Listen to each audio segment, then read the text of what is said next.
So if you have any question from the previous lecture, you can ask. Any question about networks or the internet? We talked about layers, right? So in networks or the internet, we divide functionality of the internet into different layers so that every layer has its own services, right? So same layer would be providing almost same service at the host end, and obviously same layer would be doing the same service at the destination end. Okay, so who will tell how many layers we have in the internet?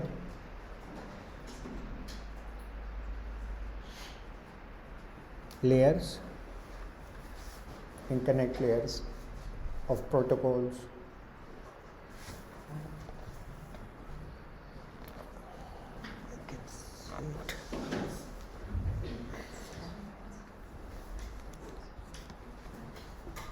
Yeah.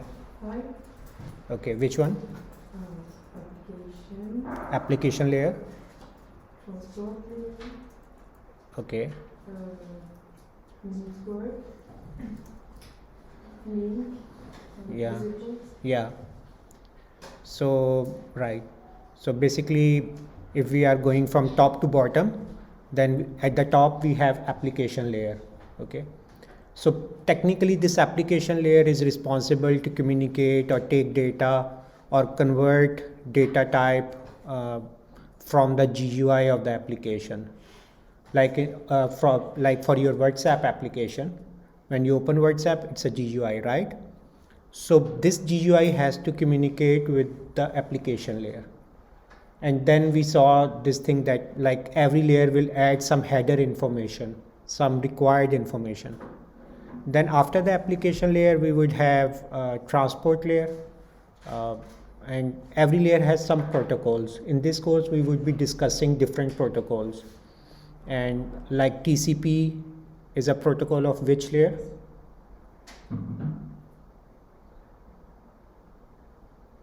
TCP is a protocol of which layer? Application, yeah. Transport layer? Yeah, okay. So, yeah, easy to remember. T for transport layer and TCP is there, right? So, similarly, when you browse some website, you would be using HTTP protocol, Hypertext Transfer Protocol. In today's lecture, we would be discussing this, what is an HTTP protocol, okay? So, this is an application layer protocol. So, but if you want to make some application, you have to define which protocol would be used at every layer. Like for HTTP, you do require TCP protocol at the transport layer, okay?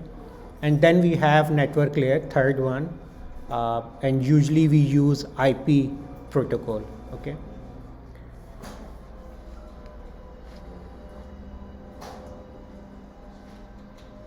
So we discussed this thing like if we want to travel somewhere, obviously airlines have to organize this thing, and they like for end-to-end transfer of a person and obviously his or her luggage or baggage, right? They are providing different services. So what they did is like they would definitely define or divide different services into different layers, and each service at the source airport and the destination airport would be working with each other, okay? So the baggage people would have some contact with the baggage people at the destination, and if there is some issue or if they want to share some information about the baggage, they don't have any concern about let's say visa validity or something else of the passenger, right? So they only have concern with the baggage. So how would you discuss the system of airline travel? A series of steps involving many services, just like this. Like if you are purchasing your ticket from some booking or flying some agent, or even if you are booking from the website, right? Then you have baggage, then you have to load it via gates, and obviously take off through runway. So people who are working at the runway, they are only concerned with that taking off of that plane, right, or landing of the plane, some plane, right? They don't have any concern about someone has bought ticket or no, okay? And then obviously people have to route or make a path for any airplane to go from the source to the destination. So same is the case with the internet. Like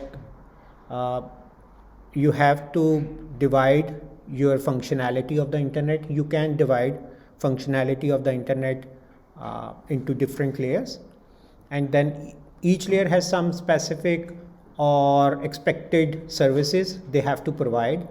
And we discussed this thing that computers only can work if we are following some protocol, and protocols are just keywords, okay?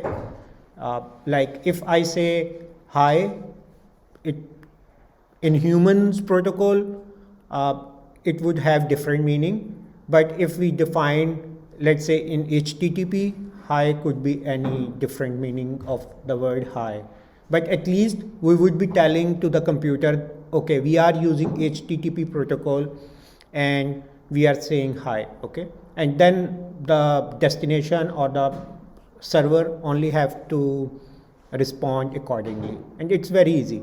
Like they only have to match the keywords and act accordingly, okay? So we discussed this thing, like we have discussed this thing that person who is dealing baggage at the source airport, right? Obviously they have direct link with the destination people who are dealing with baggage. And if there is any problem or any information they want to discuss, then obviously they can communicate. And this sort of information is some sort of through headers, right?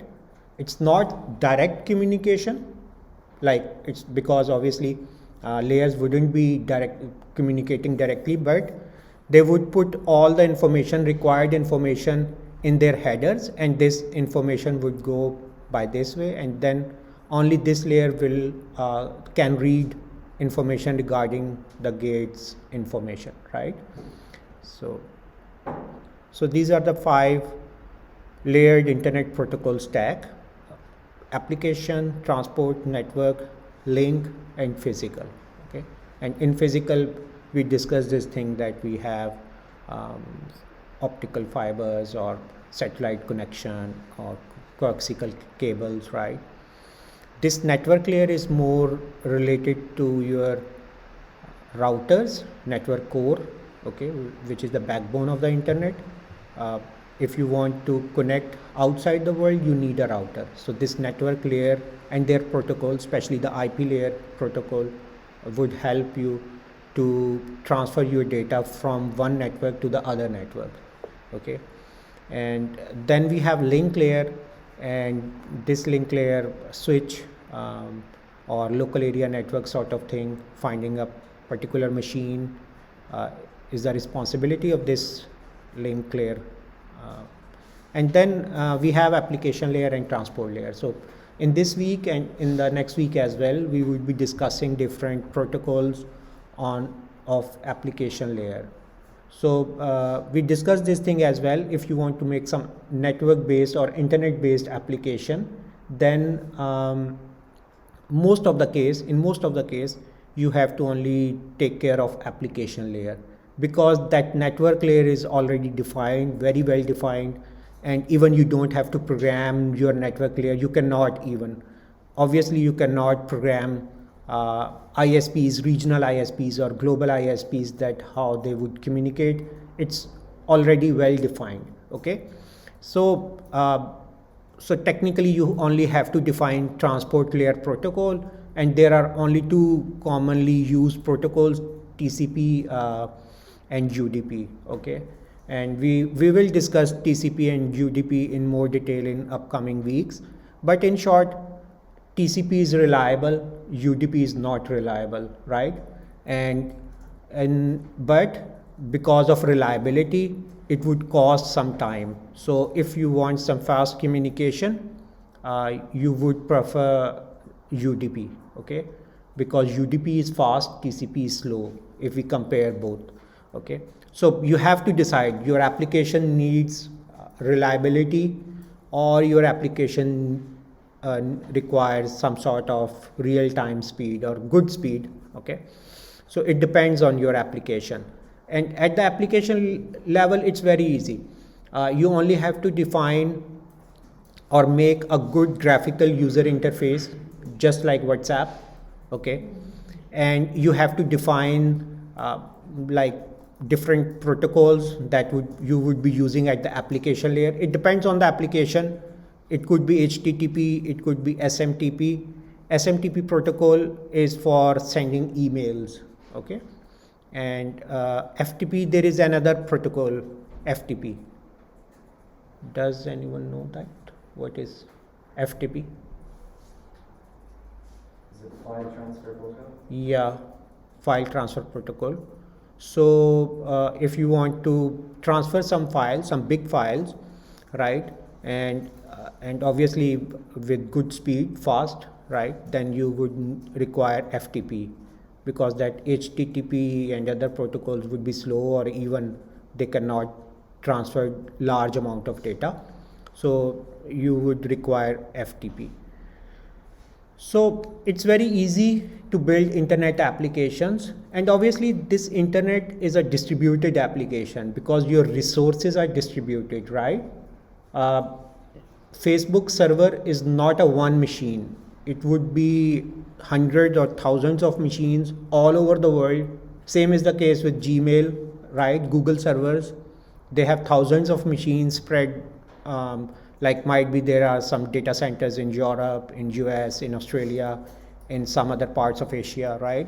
So, but they are connected, and they are connected through the internet, through the networks. So that's why distributed applications are possible because of the internet. You have multiple resources in terms of hardware, and you are controlling them through the internet, right? So you can make any distributed application. You can think of it, and it's very easy to build. Like, you only have to put your resources at the at different locations even, and then you can easily connect them with the internet, and you can take surveys or you can communicate, right? It depends on your application. And similarly, for transport layer or network layer, might be you only require 3-4 lines of coding to tell that your application would be using TCP connection, okay? So in terms of coding, in terms of programming, for transport, network and link layer, obviously you don't require, I don't think so, you have to require more than 10 or 20 lines maximum code, right? But obviously at the application layer, you would be building complete application. It could be your web app, it could be Android app, iOS app. It will definitely require a lot of coding, programming, different languages to write, or even, right? So application layer supporting network applications, HTTP, IMAP, SMTP, DNS, domain name service. We will discuss all these protocols in this course. So SMTP protocol is for sending email, and IMAP or POP3 or POP protocols are for receiving an email, okay? And DNS is domain name service. We will discuss this thing in more detail. Then we have transport layer, process to process data transfer. It's and usually we have two famous protocols, TCP and UDP, okay? Then we have network layer, routing of datagrams from source to destination. So IP routing protocols. And in the link layer, data transfer between neighboring network elements. So from one hop to another hop, you require links. Just like I'm connecting this computer to the Ethernet or switch. So basically, one machine to another machine, we require protocols that would be defined in the link layer. Okay. So when you want to send data from one hop to another hop, hop means one machine which is directly connected to another machine is another hop. So you require protocols or RFCs from the link layer, this one. But if you want to send data from one hop to another hop or another computer in which we have hundreds of other computers involved, then we do require this network layer. Okay.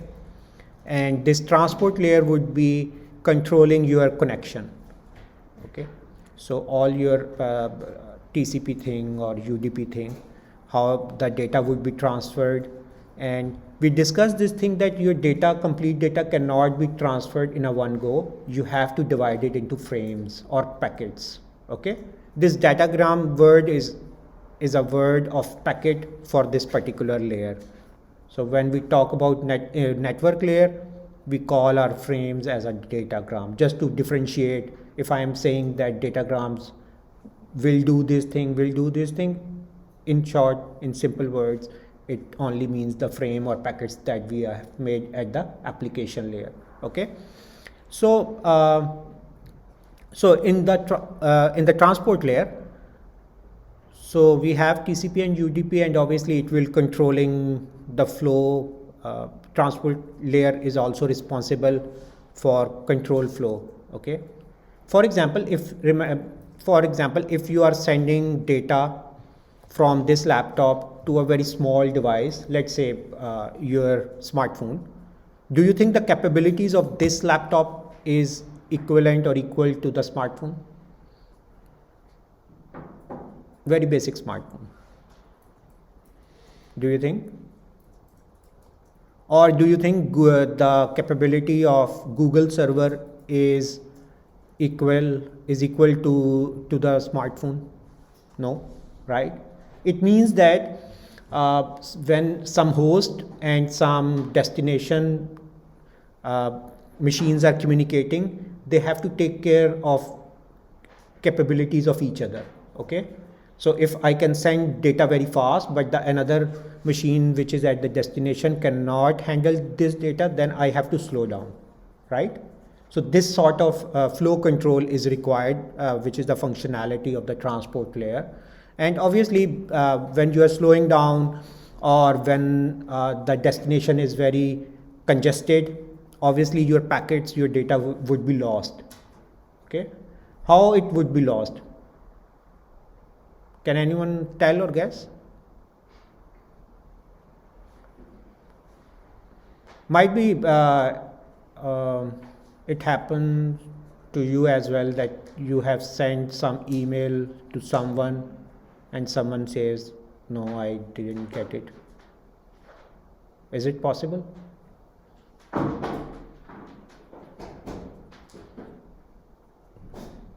So any guess how data would be lost over the internet?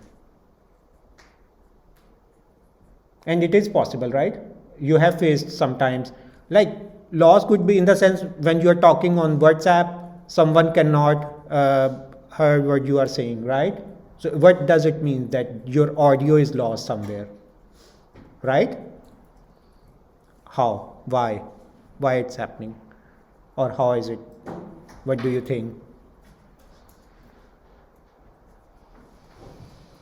Where that voice goes? Does it drop somewhere on the floor or something? Where? Right?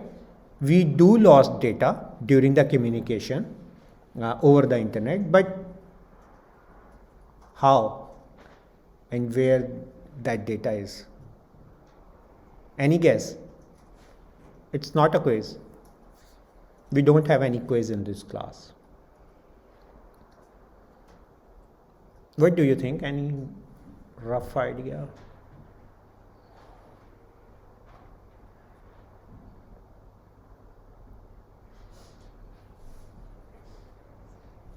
No?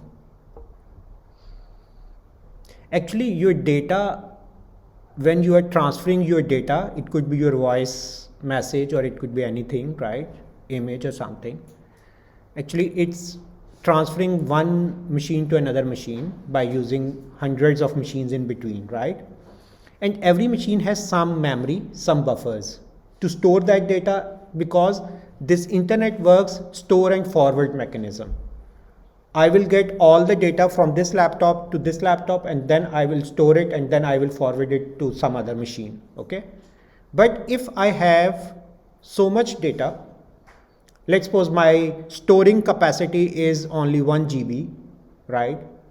And the data incoming is more than 1 GB. I will discard that data. That's why we lost data, okay? So during the communication process, if there is something congestion at any path, then that machine would simply drop that extra data that they cannot store. Obviously, if you have some bucket of capacity of storing 1 liter milk or water, obviously you cannot store 2 liter or 3 liter, right? So by this way, your data would be lost. And in TCP connection, that machine will tell to the previous machine that I have dropped your data, so please resend it, okay? That's why TCP is reliable, because you know which machine or that machine would ping other machines that your data has been lost, so please resend it. And then other machine would resend that data because it's already stored in their buffer and they are getting acknowledgements, okay? So if I am sending this data data through TCP from this machine to this machine, I would be storing that data in my buffer till I got acknowledgement that, okay, I have received this data on this machine, then I will delete it from here, okay? So this is TCP. That's why it's reliable, because you have to send acknowledgements of the data, that data is, you can say other machine have received it or not, okay? But in UDP there is no acknowledgements, okay? So that's why in UDP you would definitely have less reliability, and because there is no mechanism to resend data or send acknowledgements. And you can see when you don't have so many acknowledgement thing, you are not waiting someone else flow control thing, right? Then obviously this sort of communication would be fast as compared to sending and waiting for other acknowledgements, right? So that's why TCP is slow as compared to UDP, because in TCP you have to wait, you have to send acknowledgements, you have to resend data, right? But in UDP you don't have to take care of this thing. That's why UDP is fast. And then obviously physical layer bits on the wire, it's very simple. We have so many physical things on which we can transfer our data. So application layer, our goals are simply conceptual and implementation aspects of application layer protocols and transport layer service models. And we discussed this thing as well, client server paradigm and peer-to-peer paradigm, okay?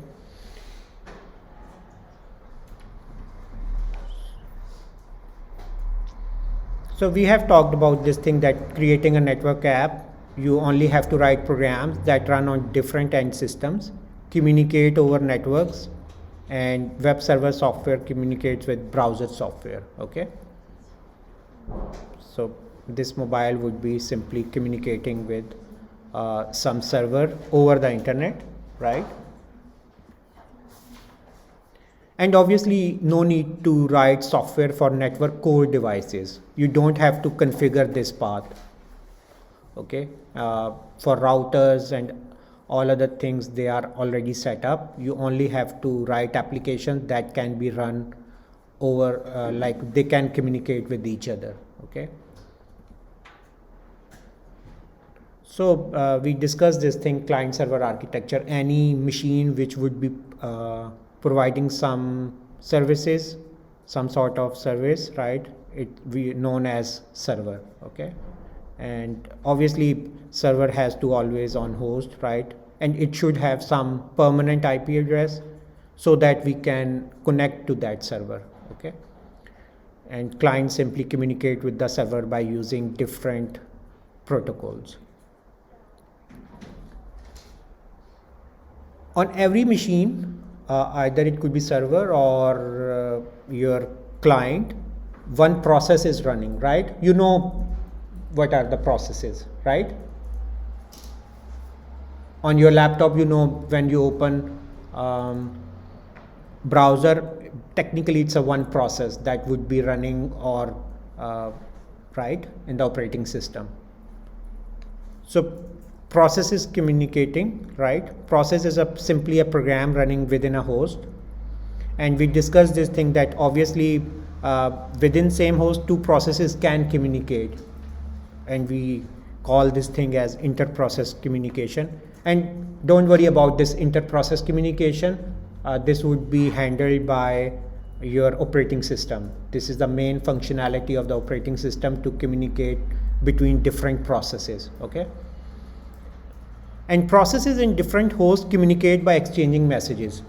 So remember, I told you that they cannot baggage. In real life, baggage people can communicate directly with the baggage people at the destination airport.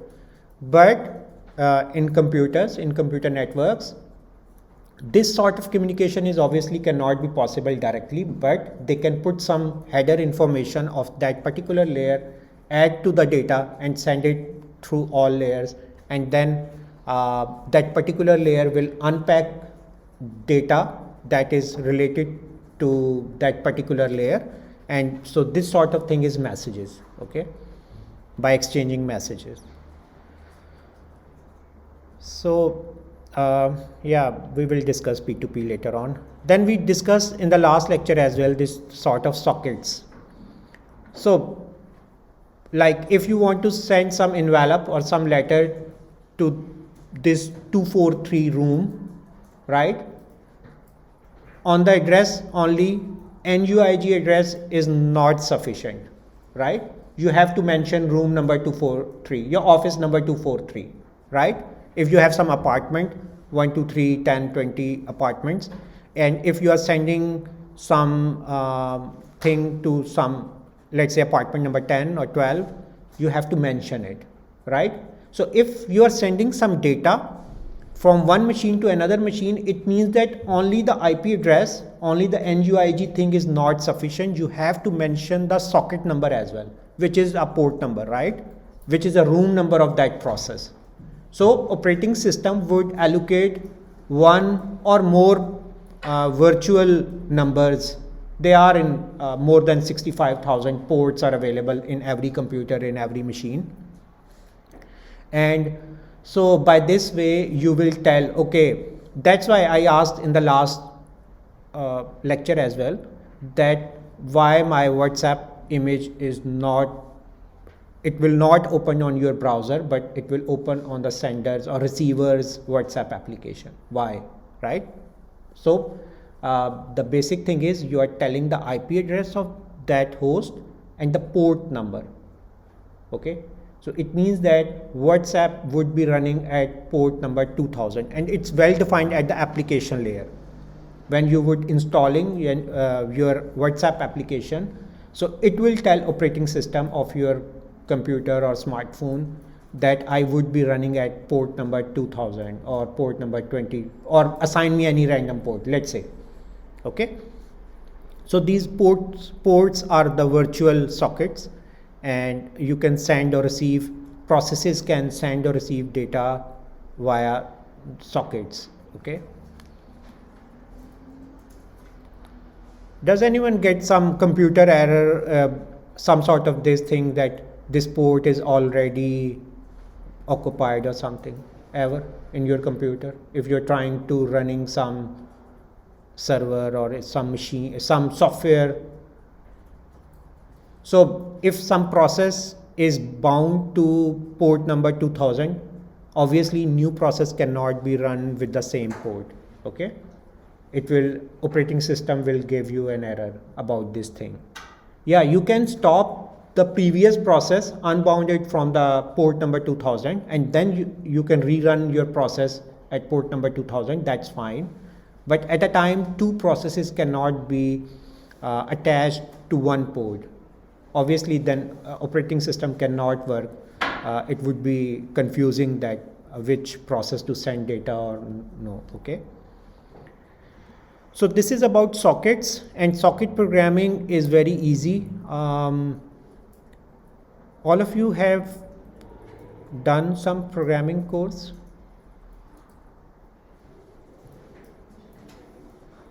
I know your BIS program, so so you can say, though it's our first class at NUIG, you can say, but I know, but I know which courses you have read in your first semester 1, semester 2, semester 3, and 4. In fact, it's your 5th semester. Anyway, so socket programming, you can do socket programming in Java or in some other language. It's very easy. Hardly 5-10 lines of code, and same 5-10 lines, only you have to mention your port number, okay? So addressing processes to receive messages, process must have identifier, which would be port number, right? Host device has unique 32-bit IP address. For IP version 4, this machine would have some IP address, okay? And we will discuss IP addresses, addressing schemes after 3-4 weeks. But obviously, if I want to communicate, if I want to connect this machine with Google server, I do require some unique IP address so that Google can send me data back, okay? But this is a host device, right? And obviously, for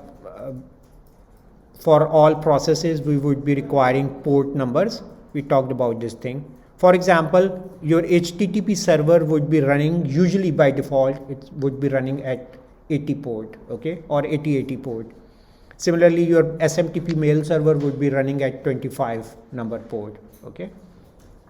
You can change it, but obviously you have to tell other people that your server is not running on 80 port, it is running on 90 or 2025 port number. But usually people have defined some fixed port numbers, but it's not compulsory. You can change your port numbers, but obviously you have to tell others that your HTTP server is running on this port. What does it mean? That for this particular IP address, your HTTP server process would be listening on port number 80. So all the data that would be sent to port number 80 would be transferred to HTTP server, okay? Then they can listen, they can, so yeah. To send HTTP message to, for example, NUIG Galway or NUI Galway.ie web server, for example, we have one fixed IP address. We also have to mention this port number, okay? So in HTTP, if you are not writing, if you are only writing www.facebook.com, the browser will know that explicitly, or it will imply, in fact, that the facebook.com web server would be running on the port number 80, okay?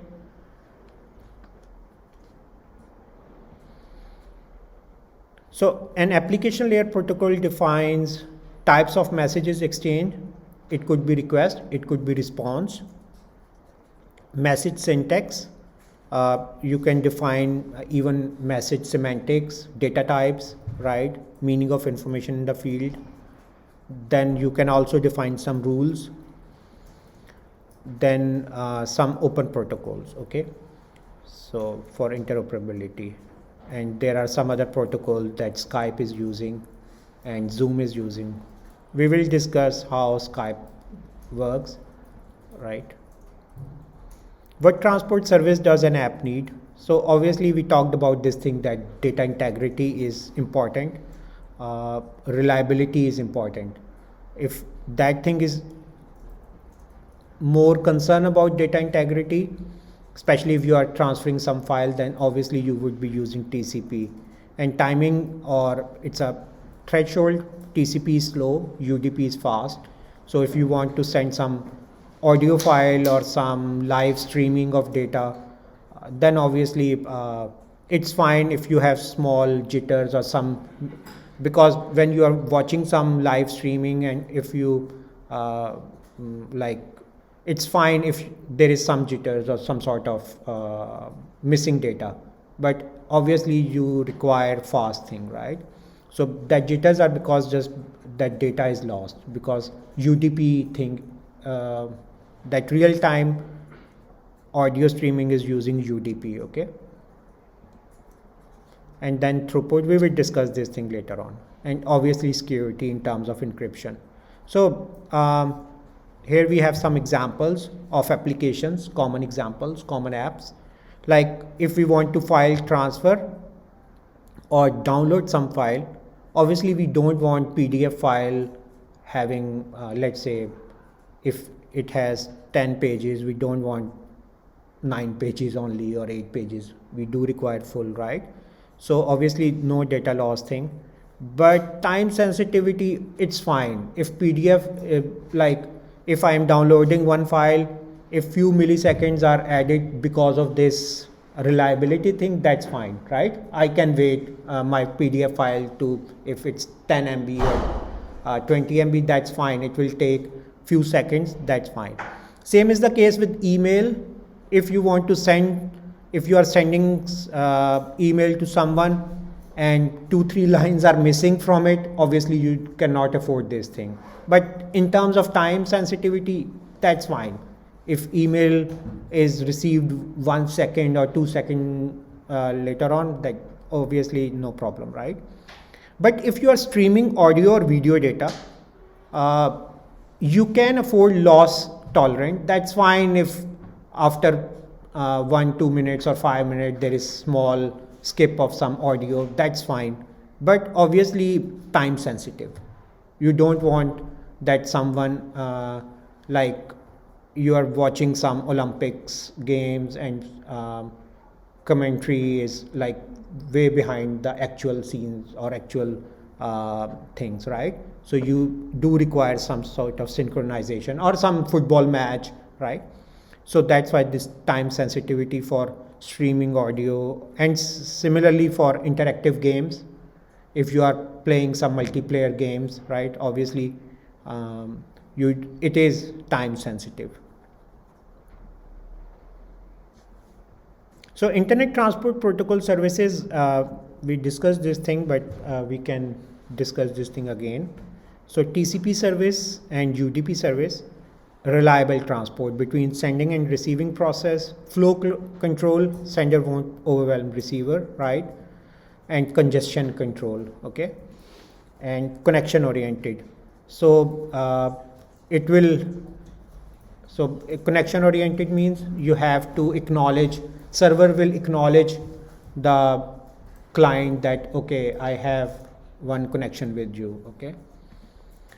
But in UDP, you don't need to make a connection. You just send data instantly. Does not provide timing, minimum throughput, guarantee security, right? Obviously, UDP is unreliable data transfer and does not provide reliability or flow control, timing, congestion control. So all the facilities. So it depends your services, like file transfer, FTP protocol, they use TCP, right? Similarly for SMTP, you need transport layer protocol is TCP. For web documents, HTTP also using TCP. But like if you are playing some interactive games, then it could be UDP, it could be TCP. So it's your choice. But usually for interactive games or some other things in which you can afford data loss thing, you can use UDP.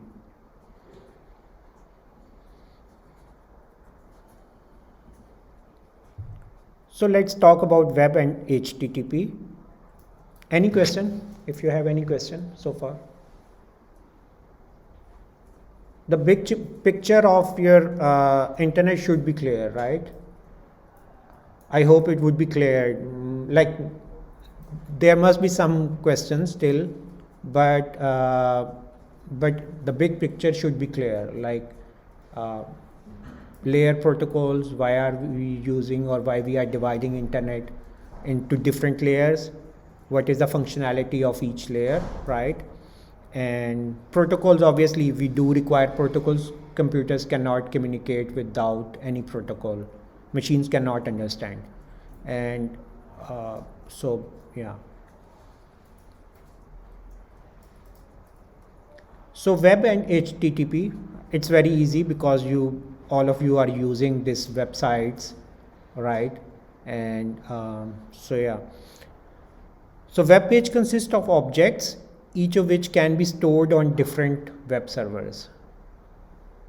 So imagine this machine, this laptop is a web server of Facebook, okay?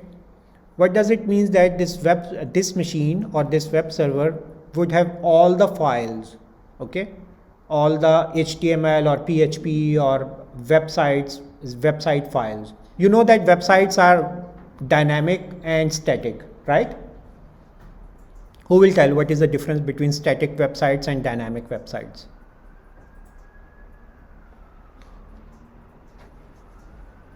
Static websites, dynamic websites. Who will tell?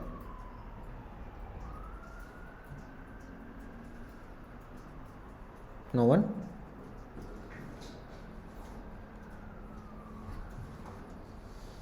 Any example of static website or dynamic website? If the content of the website is keep changing according to the person, according to the login information, it means that it's a dynamic website. NUIG website is some sort of dynamic, it's some sort of static, right?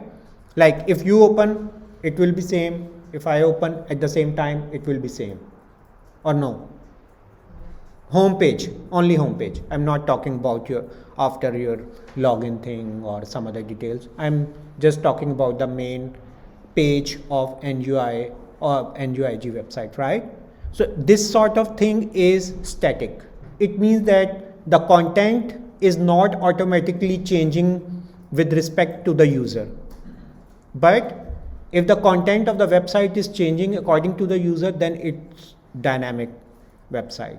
Just like your Facebook homepage. Your Facebook homepage would be definitely different than me, right? So it means that this website is dynamic. It's keep changing according to different information or according to the users, okay? So technically, all the websites, we know that which language do we use for making a website? All the websites. Yeah? HTML. HTML, good. So HTML basically provides you a basic skeleton of the website. You can add different languages, let's suppose JavaScript, React, or some other, so many languages. PHP is there, ASP.NET is there, Java server pages are there. But the basic skeleton would be provided by HTML. And HTML is just a file. Your just .pdf extension thing or your .txt files, okay? So web server would be storing all HTML files there. For example, this machine is a web server, okay? And I am talking about static websites, which contents are not changing. And the dynamic websites are also very easy. In dynamic websites, only the content is coming from the database, okay? So for example, if this is a Facebook server and this laptop is a database server, whenever I would be connected my machine to the Facebook and I'm providing my login thing, it will take data from this database server and it will send it back to me as my home page, okay? So so all the web pages, you can think of it as a files, just like PDF files, just like Excel files, Word files, right? And so That's why web page consists of objects, right? So here objects are simple files. And when I say, when I request a web server send me this particular file, it would have some name, right? Index.html or home.php, right? It will simply send that, it will take that file and it will send file to the client and it will display on my browser. And browser can understand your HTML language. So technically they will visualize that file for you. Okay, so browser is some sort of a compiler. They can interpret what is the meaning of HTML tags or some other JavaScript or some all other languages, right? So it will simply visualize you very easily on your on the browser, right? So objects can be HTML file. Obviously HTML file would contain some files, some images. It could be JPEG images, right? PNG files, right? So these are the objects. So when you request some file, some page, technically you are asking all the objects that are related to that web page sent back to the browser. Okay.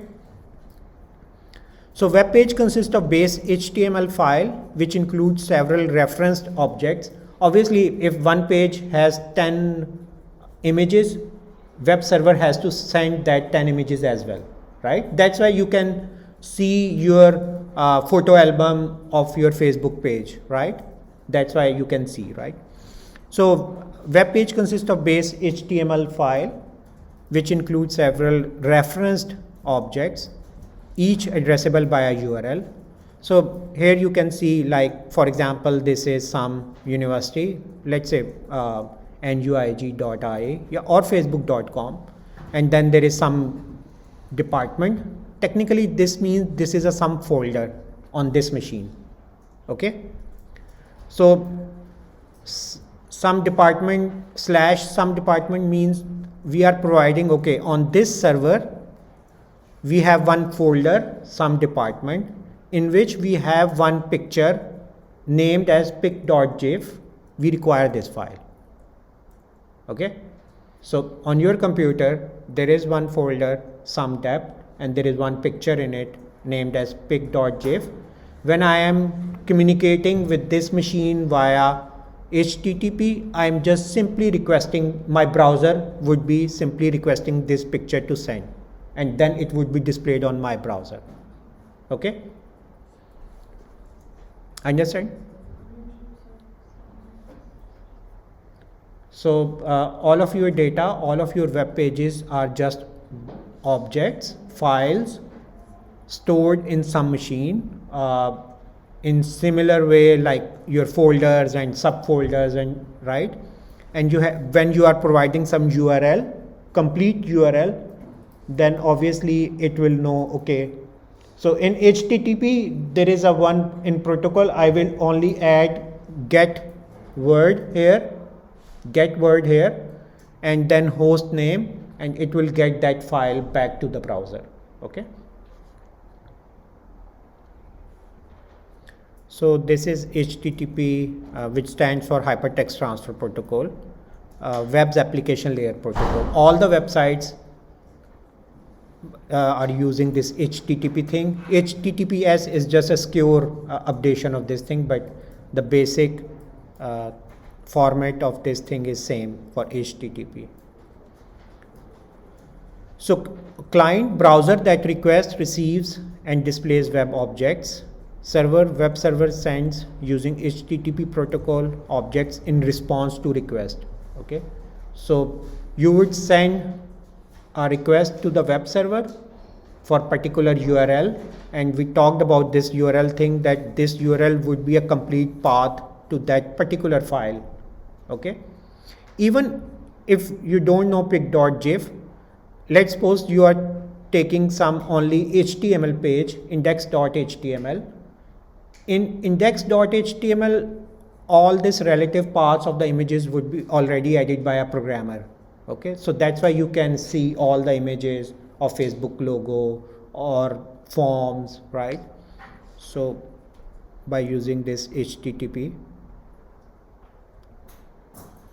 So for this computer, for example, this Firefox browser running on this PC, it would send one HTTP request to this server, and then it will send some HTTP response back to the computer if that file is valid. Okay, like if you know that if you random or if you can write some incorrect path, obviously there would be an error that this file or this path does not exist.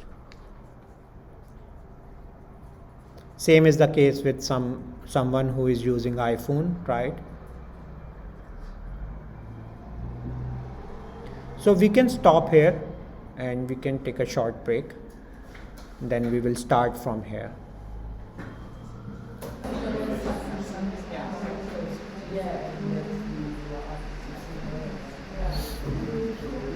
Okay, so we can start.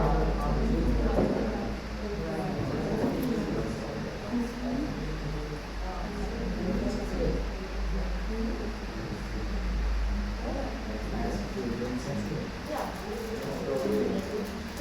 6483 is a code.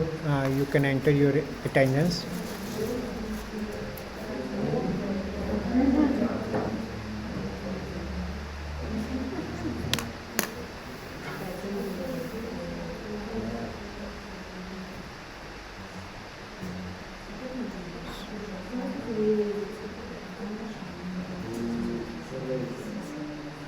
So in the previous lecture, we started this thing that how this web and HTTP work, right? And so basically we can see all the web pages consist of different objects, and these objects could be images, these objects could be different files, right? And even if your web pages are static or dynamic,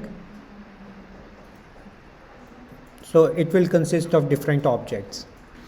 Okay, so your data, and obviously this HTML programming language would be handling this thing or controlling objects on each page, and your browser is simply requesting this, or like this web page consists of different objects. Okay, so when you enter facebook.com, so technically you are asking for the first page, which is usually named as index.html or index.php, depends on the programming server that is running on the web server, but usually first file name is always index. Okay, so that's why when you are saying facebook.com, we are not mentioning any name of the object, right?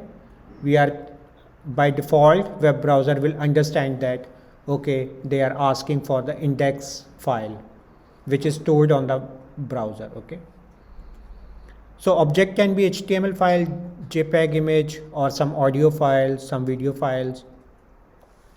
So for example, if we want to display some logo file from this website, we have to give a complete path. Okay, we have to provide this path, and obviously this would be the host name, right?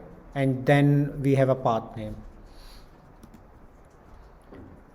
So HTTP Hypertext Transfer Protocol, web's application layer protocol, all the web pages, all the web services are using this HTTP protocol, and it's based on client server model.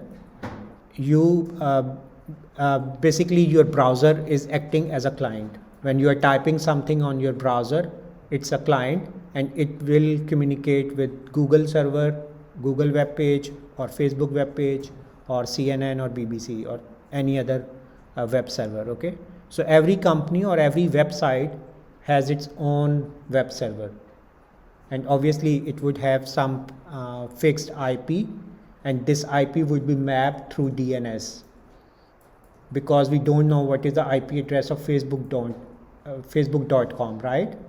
But that DNS server would know facebook.com is currently running at 202.183.5.5 IP address. Okay, it will provide you the exact IP address. And these IP address, because these IP addresses keep changing, but they obviously have some mechanism within some DNS, domain name servers, so that they can exchange information with each other. So simply like from this PC, if you are requesting some website, technically you are making one HTTP request sending to that particular server. It could be any, right? And then after receiving this request, this server would respond that particular objects. If you are asking for 10 files, it will send 10 images. Obviously, it would be embedded in HTML structure so that it could be displayed correctly and formatted according to the HTML tags. Same is the case with iPhone or any mobile phone browser. So HTTP uses TCP. So client initiates TCP connection. Technically, it will creating a socket to server port 80. Okay, that particular server is running at port 80. What does it mean? That the process of a web server is listening to the port number 80. So we have to send request to that particular IP address with the default port number 80. Until and unless it's changed, then we have to mention it. Okay. So then server accepts TCP connection from client. HTTP messages exchange between browser and web servers. And so this web browser is just for visualization of displaying your web pages. Okay. And then after that, TCP connection would be closed. HTTP is stateless. Server maintains no information about past client requests. Okay.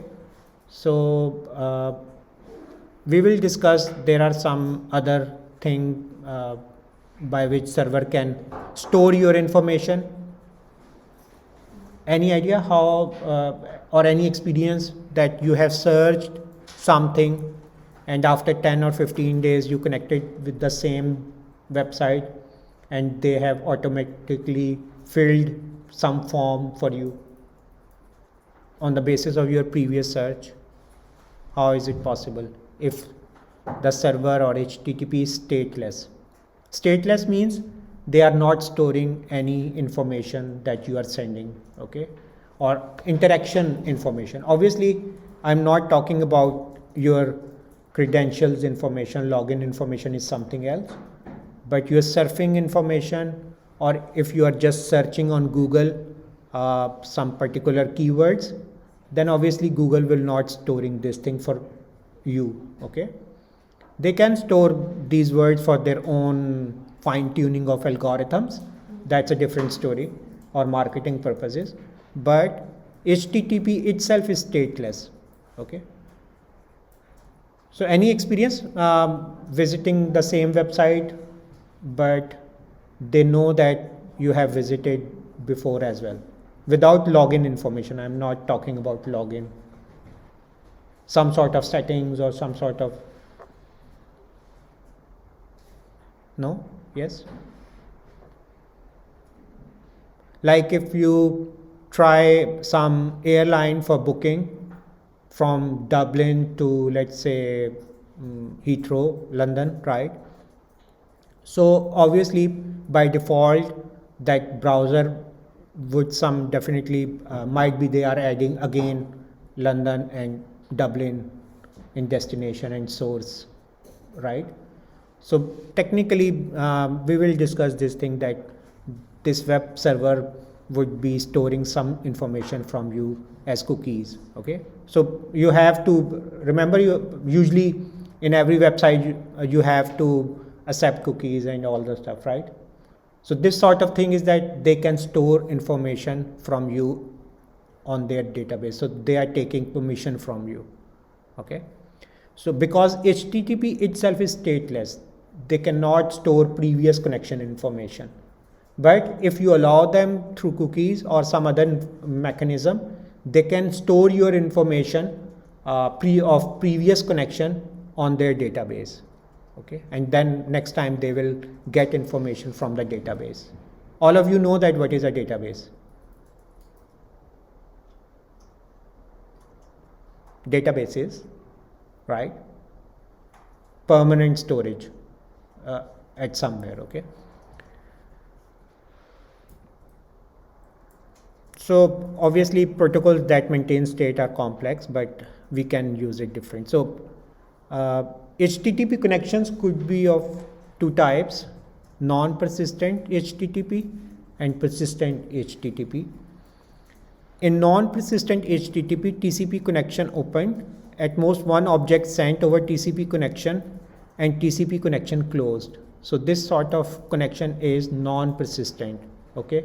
It means that you can only send multiple things one at a time and then you have to close it.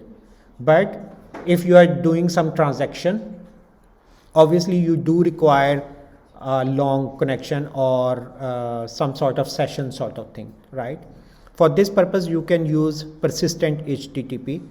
So in this way, TCP connection open to a server, multiple objects can be sent over single TCP connection between client and that server, right? And then TCP connection closed. So not that much difference, but the only difference is that, like, if you are sending one file in a one go, then obviously it's a you can use non-persistent HTTP, in which you can simply send files and then close it. But if you require some sort of acknowledgements and then you have to send more data, so it's good to keep your connection open. But obviously if you keep your connection open, it means that you are using resources of the bandwidth. Because you are connected to the server, right? And obviously every web server has some limitation of simultaneous connections. Might be 10,000 or 20,000 users can communicate simultaneously, okay. So if you are holding one connection, then it means that you are holding some resources. So you have to consider your application could be using non-persistent HTTP, in which you are not holding connection, you are closing it as soon as you are finished with your work, right? But in persistent HTTP, you are holding or you are making connection longer, right? And then you can send more data with the same connection, not creating a new connection, because creating a new connection would take time. You have to send again acknowledgement. You have to send say hi to web server, then it will send acknowledgement of the connection. So it's sort of this thing, like creating a connection is time taken, right? So in non-persistent HTTP, there is one example. So HTTP client initiates TCP connection to HTTP server at nuigalway.ie on port 80, and HTTP server at host waiting for TCP connection at port 80 accepts connection, and then it will notify the client, okay. This is some sort of acknowledgement that connection has been established, okay. So this is required in TCP, but in UDP you don't have to request connection and wait for the acknowledgement. You only have to send data directly, okay. Then it might be lost, it might be received, so in UDP. So then TCP client sends HTTP request message, okay. First thing is for only connection establishment, it's not HTTP request. Then you have to make HTTP format, you have to add information, request message. We will see what would be in request message or what is the HTTP header information. Then client sends HTTP request message into TCP connection socket, right? And message indicates that client wants object. So here, because it's a request message, now we are telling to the web server that we do need some sort of home.index file, and it would be in the folder BIS, okay, nuigalway.i/bis/home.index. File name At the end, you have to mention object name, file name, you can say anything. And that object, obviously full path where that object is in your folders, okay? So just like on your computer, if you want to save some file or attach some file to your email, you have to provide a complete path, folder name, and then you have to select that particular file, okay? And then HTTP server receives request message, forms response message. So request and response, okay? Because you are asking for some objects, it's a request, and when this object is present in the HTTP server or web server, then it will create a response. And obviously, if that file is not present, still response is required. It will say file not found, okay? Any error you know when you are surfing on the website, when you add some particular URL and you got some error page? Anyone remember or no? Or you haven't get any error so far? I don't think it's possible, but there must be some error page, right? Okay. So basically it's just a response from the web server that particular request cannot be fulfilled. It could be different error. We will discuss different error types. So after that, HTTP server closes TCP connection, okay? And HTTP client receives response message containing HTML file, displays HTML, parsing HTML file, finds 10 reference JPEG objects, and it will display on your web browser, okay? So your web browser is some sort of an interpreter or compiler which can easily understand HTML language. That's why it will not show you HTML language, but it will just render it, okay? It will show you 10 images only. So steps 1 to 5 repeated for each of 10 JPEG objects, right? So firstly, you only requested one HTML file, but if that HTML file contains 10 images, then your browser will request again that 10 images one by one, okay? Then it will display. So two types of HTTP messages, request and response. HTTP request message is usually in ASCII or human readable format, and we can use different keywords, get, post, head commands, right? And see, it's very easy. Like we are only saying get this page, and we are mentioning HTTP protocol, it's 1.1 or 2 or something, right? And it just for line and terminate thing. And we will be sending this information to the web server via web browser, right? And there would be some other information as well, header lines. So technically host is because we are sending this information to this host, okay, web server. And user agent, we are talking about information about ourselves, like we are using Macintosh or Intel, right? Which version of its Safari or it's some other Firefox. So all the information. Similarly, we would be telling what would be the accepting language. So this information, complete information, would be the part of HTTP header information, right? And so this information would be created at application layer other than your data. And then this request would be sent to the web server, and then web server would be easily get this thing, okay, someone is requesting for this file, okay, and we have to, and this other information if they do require some sort of thing. So this is simple HTTP request message in which you have to mention method. There are so many methods, we will discuss few.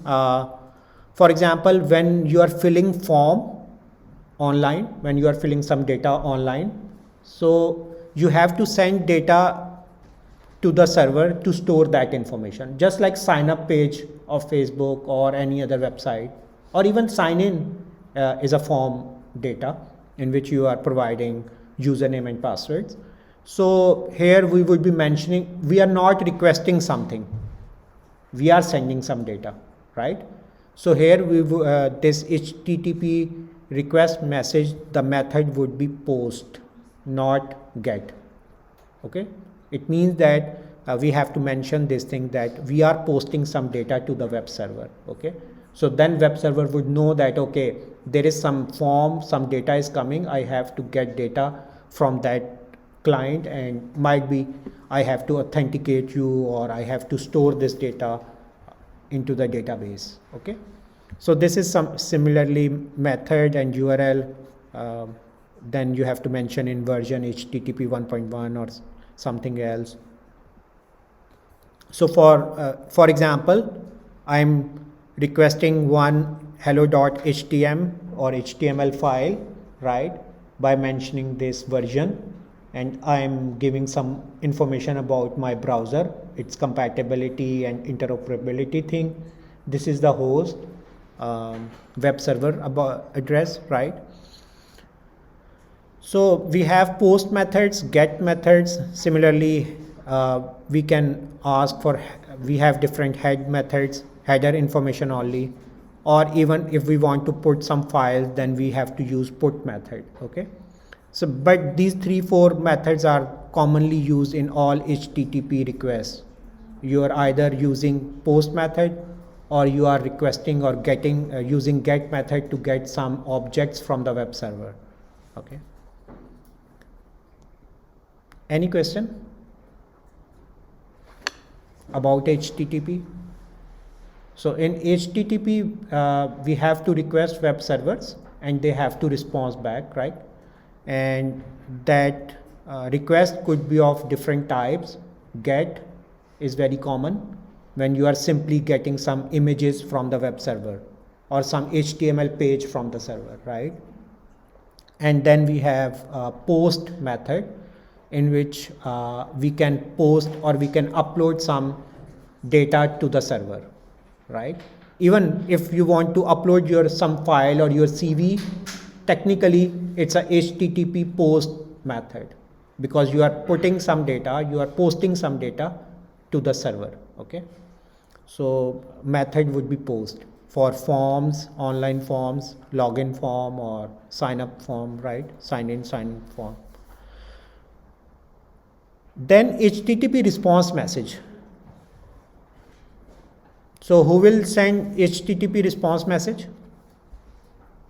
Client or server?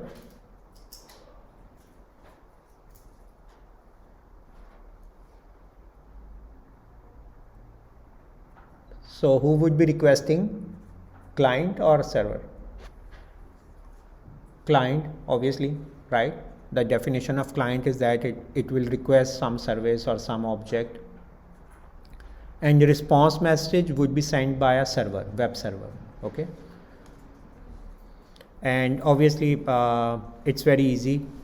Again, this response message is that HTTP 1.1 protocol, and then response number 200 and some text. Okay, web browser will know what is the meaning of this 200. Okay, and it will display or it will tell you accordingly. And then header lines, other information. This is the detail about the server that Apache server is using. CentOS operating system was there, and yeah, date and time. And in data, requested HTML file would be here. Okay, so if, for example, if you are sending, if you are asking some HTML file, then server will make a response message, and in the response message at the start, it will tell the code that this, about this, we will discuss what is the meaning of this 200, right? And then some header lines, information about the server platform or hardware information, software hardware information, and then we would have data. That data would be the data that request message was asked, right? So HTTP response codes are there. 200 means okay, request succeeded, requested object later in this message. Okay, so this 200 at the start means web browser would know that okay, web page or web server is sending data, or the request was successful. Okay,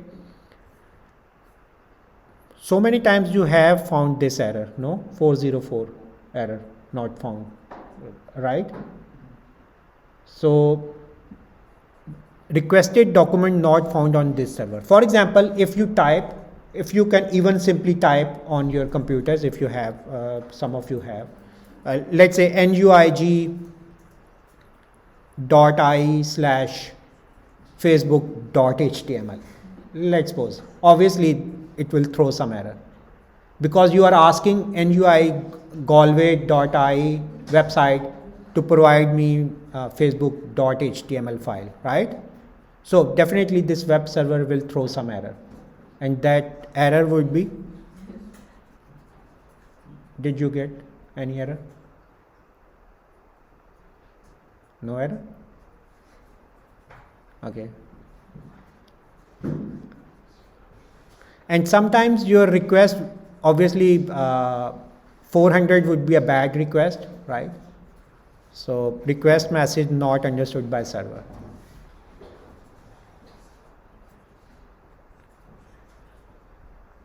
And if there is some file which was present there but now it has been moved, then server will throw 301 error. Okay,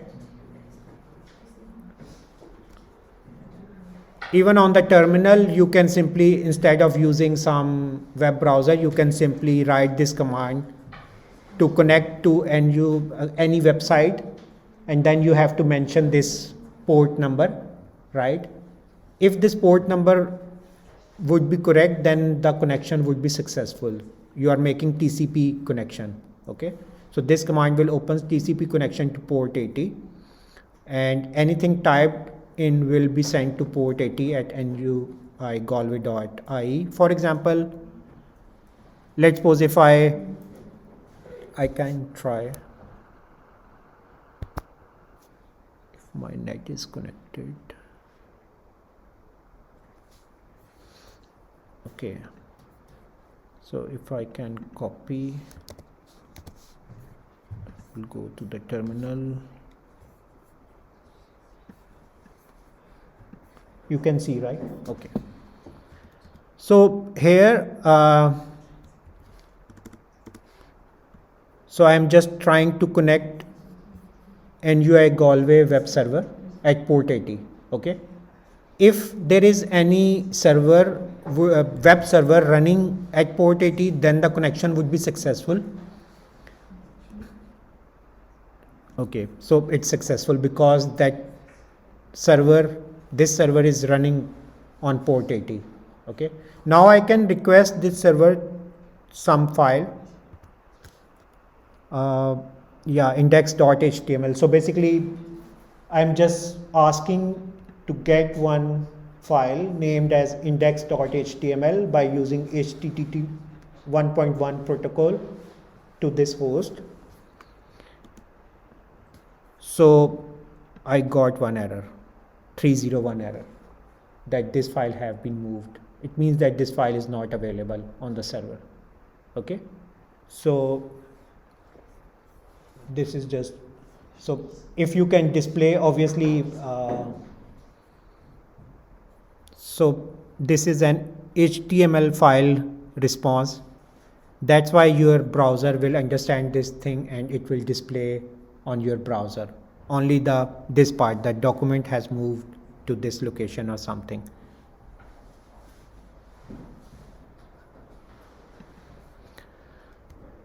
Even if I try to this server on some other port, let's say 90,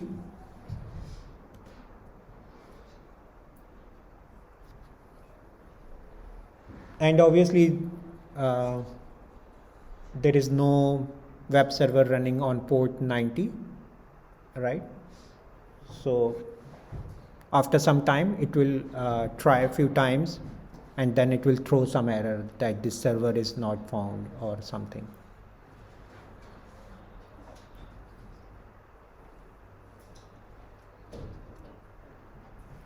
Okay, same is the case. I can enter some other file and then I can get that file very easily.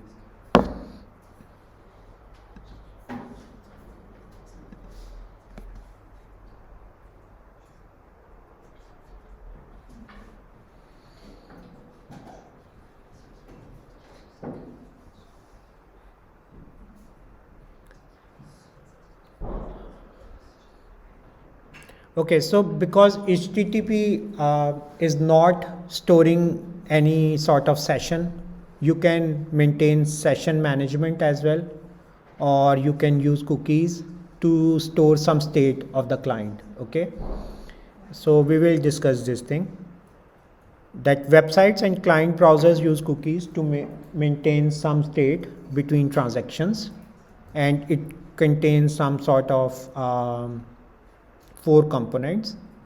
Obviously we have header line of HTTP response message, then cookie header line in next HTTP request message, then we have to keep one file, right? Cookie file kept on user's host. That's why when you open some websites usually nowadays, and because of European Union restrictions and all the stuff, most of the time you have to accept or reject cookies, because they are creating new files on your computer, they are storing your information on their server, right? So that's why you are just most of the time you have to accept it. Okay, so cookie file kept on user's host, managed by user's browser, backend database at websites, and some of the information might be server. What they are doing is that they store your information permanently on their server, so that whenever you are using their website after 10 days or 20 days, they have some information that you have already visited that website. Remember, if you are trying to book some flights, usually it happens like, might be, if I am searching my flights so many times on my computer, I would be getting more price. So much better search on this computer and book from some other computer. Okay, definitely you would get 100 or 200 euro price difference, because they know that you are keep searching flight from Dublin to Paris so many times. Now they will keep increasing price. Okay, but when you would be using someone else or some other computer, or more specifically via through some other IP address, they would consider you a new client. They will offer you a base price again. Okay, so in many cases, some other cases, you can also change your computer and you can avoid these cookies, because they store permanently on their databases. So here we have an example, so we can visualize it instead of reading text. It would be more easy. So for example, there is one client, and so there is one file of eBay, right, which is stored on the client side. Okay, so simple first time usual HTTP request message, and then and let's suppose we are creating Amazon, we are talking with Amazon server. Okay, and then it will create some ID for user, and then it will store that ID in their backend database. Okay, and it will send some information, and then before that obviously only one cookie about eBay was there, but for Amazon, first time, because we are surfing Amazon, or we have cleared all the cookies, so it will store one cookie 1678 here. Okay, And this 1678 is also in the backend database as well, so that they can always match previous transactions. Then again, usual another search on Amazon with this cookie. Now this server, which is Amazon server, knows that okay, you have already visited 5 times 5 days ago, and at that time you search these products, and might be they can offer you some similar products on your web page. Okay, so this sort of thing would help you some sort of customization, recommendations. Okay, it's not a science, it's not difficult thing, because servers are storing your information, your previous searches, and on the basis of your previous searches, they are just, if they have some good offers, they can just display you even same ads, they can display, or they can run similar ads of your previous searches, right? So that might be you can click on it or you can purchase. So simple HTTP response message would be sent back, and after 1 week later, again this 1678 thing is still stored here. Okay, and then it will again access the backend database. So after 1 week, all this sort of surfing information is already there, and they know that okay, first time and then second time thing. So yeah, so by this way they can customize their offers, or they can sell different things, right? So it can be used for authorization, shopping carts, right? If you have something in your cart, like if you just browse and add 2-3 items in your cart, but then you just disconnect it, and after 2-3 days, in most of the websites, if you have allowed cookies thing, this shopping cart is still populated with that particular 2-3 items that you added some days ago. Okay, and then on the basis of this thing you can recommend. Okay, so recommendation systems are very powerful. For example, I have some searching pattern, and someone who has very similar searching pattern, but he is sitting in Australia, let's suppose, and he buy one thing, right?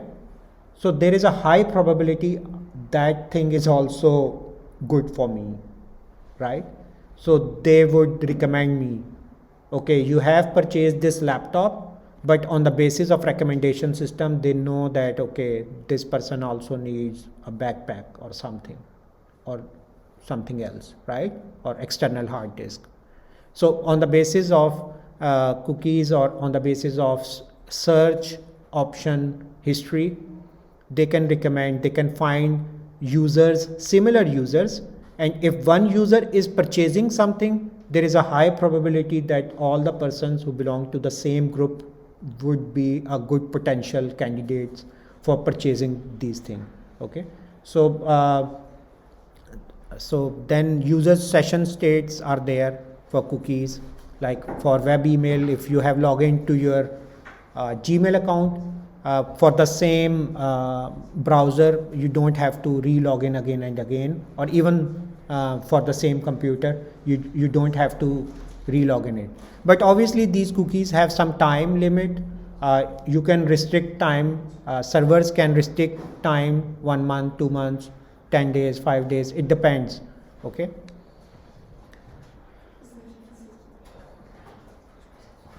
so challenges there, how to keep state at protocol endpoints, maintain state at sender receiver over multiple transactions, or in messages, cookies in HTTP messages carry states. Okay, so by this way you can easily maintain states, but obviously this problem is more related with privacy.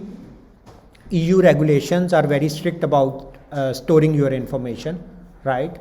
And but usually all of us don't read that cookies instructions or their terms and conditions. We only say accept all or something quickly. We can even installing something, but obviously it has some privacy issues, right?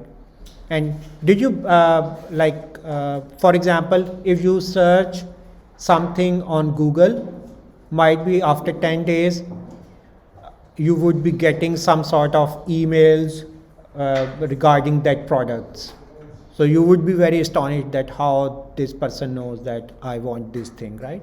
So because these cookies and these different servers, they do exchange their cookies information with each other. That's why it's very common. Even if you can open some airline, let's say Emirates or some other airline, and search from Dublin to Dubai flight, and when you are surfing your Gmail, you would be getting ads at the sidebar. Flights for Emirates is cheap from Dublin to Dubai. Technically, there is no link with Emirates and Google search, right? But they do share information. They pay Google to get your information. So remember, nothing is free in the world, right? Obviously, why Facebook is providing you a free service, or Twitter, or even WhatsApp? They are selling your data. They are selling your data, your information, to even agencies, to CIA, or to anyone. They only need money. Okay, so whenever whoever can pay them more money, they can sell your data, all your pictures, all your data. It's no problem. And you have accepted this. When you are making account, they ask you to read all the terms and conditions, and you just accept it. You said, okay. So even like on your Facebook, when you are installing Facebook Messenger on your phone, on your smartphone, they do ask that we will get your all contacts. Even we can call them and we can send messages to them, and you say yes, please. Okay, you accept that thing. When you are accepting the contract or accepting to install that app, you are accepting that they can take your pictures from your phone without telling you. They can take all the contacts information without telling you, and even they can call all the people who have contacts in your phone. So yeah, so nothing is free in the world. Just remember that you have to pay much more than that. Might be not today, but might be tomorrow. Okay, so yeah, so privacy issue is there.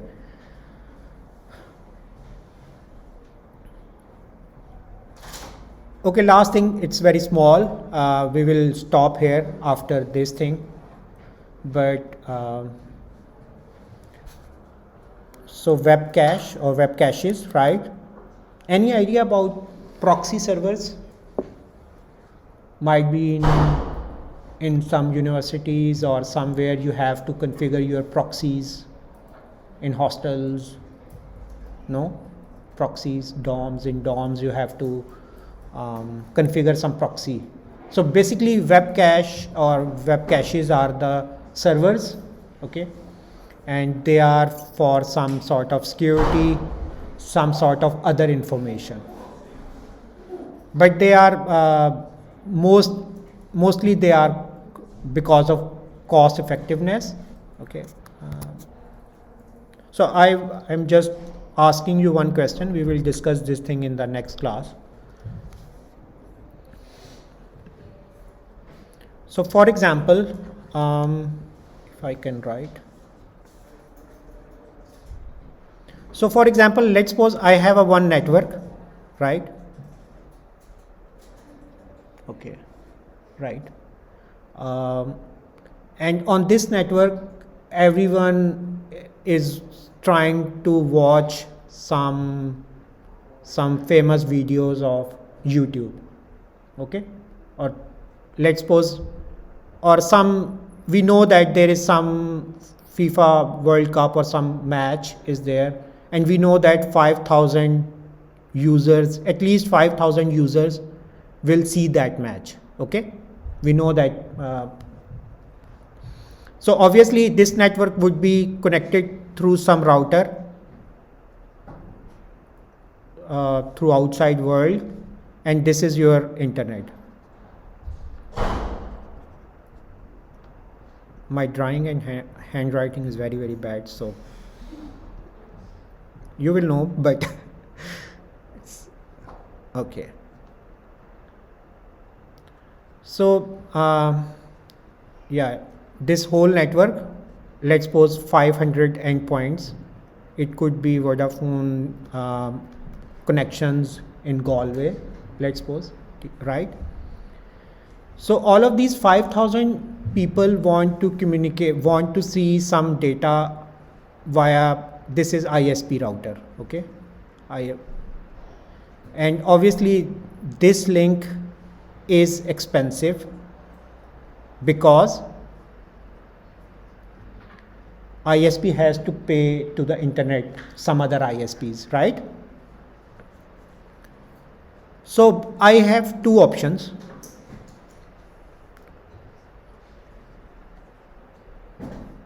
I can purchase higher bandwidth for this link, right? If I can change. So I have two options.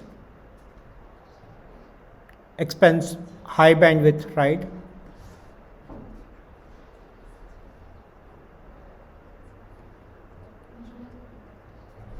Why I am acquiring more bandwidth? Because so that all people can see some match which would be streaming via this server, right? So this is a problem that we would be discussing in the next class, but I would say over the weekend just think about it. I would provide you solution, two solutions. So you have to tell which solution is more feasible or which would have less cost, okay? So it means that 5,000 people would be requesting same match streaming or same Netflix drama or something movie or YouTube video over this link.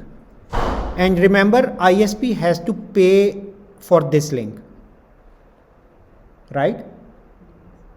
So if we have 5,000 requests, and let's suppose this match streaming total size was 1 GB, supposed to be video size.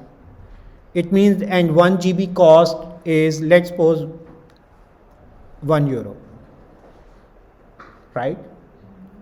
So it means that company has to pay, this ISP has to pay €5,000 for one match, right? Is there any way that this company can save this money? So this is the question. Somehow company knows that 5,000, at least 5,000 people will ask 1 GB data tomorrow in the evening for some particular match. And obviously, if everyone is making requests for the same match, obviously you have to create 5,000 connections. We saw this thing, that HTTP request thing, right? And even if that match or streaming, we can say that one file, one big file of size 1 GB, and the cost of transferring that file over this network for one time is €1. But obviously for 5,000 users, the cost would be €5,000, okay?